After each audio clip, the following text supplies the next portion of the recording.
শিল্পে কর্মসংস্থানের সৃষ্টি হয়েছে প্রায় ৪০ লাখ লোকের, যেখানে নারীর অংশগ্রহণ প্রায় ৬০%। বর্তমানে ৫ কোটিরও বেশি মানুষ প্রত্যক্ষ ও পরোক্ষভাবে এই শিল্পের উপর নির্ভরশীল। ক্রমাগত পরিবর্তনশীল বৈশ্বিক অর্থনীতিতে চতুর্থ শিল্প বিপ্লবের প্রভাবে আধুনিক প্রযুক্তি ও উন্নত ব্যবস্থাপনায় দক্ষ ওয়ার্কফোর্স উন্নয়ন, স্বল্প সময়ে অধিক ক্যাপাসিটিতে প্রোডাকশন বাড়ানো, ভ্যালু এডিশন, মিড লেভেল পর্যায়ে জনবলের উচ্চ পদে বিদেশি জনবল পদায়নের নির্ভরতা কমানো, বাংলাদেশ প্রতিযোগী দেশের সাথে তাল মিলিয়ে টেকসই উৎপাদনের লক্ষ্যে বাণিজ্য মন্ত্রণালয় গুরুত্বপূর্ণ অবদান রাখছে। এর অংশ হিসেবে মন্ত্রণালয়ের কমপ্লায়েন্স মনিটরিং সেলের আওতায় রপ্তানি উন্নয়ন ব্যুরোর তত্ত্বাবধানে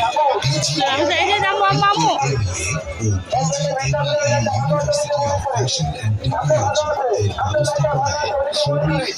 কর্মকর্তা ও কর্মচারীদের স্বল্পমেয়াদী ৫ মিড-লেভেল ম্যানেজার ও কর্মচারীদের ৬ মাস মেয়াদী professional post graduate diploma PGD প্রশিক্ষণ পরিচালিত হচ্ছে।